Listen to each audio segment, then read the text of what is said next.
This old guy DIY video has to do with replacing the starter on a 1989 Kubota L2550 tractor. The starter is located over here on the left side, and when the process to start the tractor includes whacking the starter with a big crescent wrench as often as not, it's probably time to replace it. So the process is pretty straightforward. First we'll disconnect the battery, then we have to disconnect this one little plug here, and then you can see the nut down here that comes off that has the main terminal from the battery, as well as this red wire. And then there are just two bolts that are holding the thing in, so we'll pull those out and put in the new ones.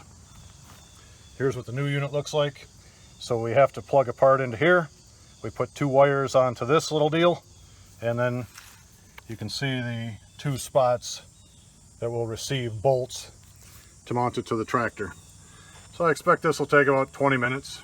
Should be nice and straightforward. The starter is out, and the bolt that went into the terminal down here took a 13mm socket.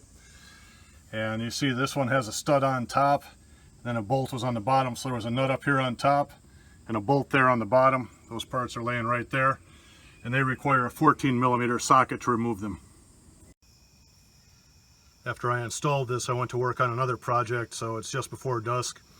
But you can see normally when I fix something, I'll put a date on it. So the last one made it 30 years.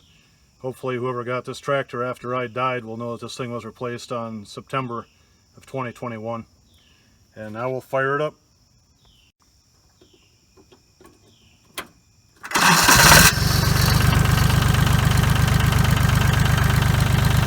Well, it's running. Started without getting whacked with a crescent wrench. We call it mission accomplished. Thank you for watching. Have a great day.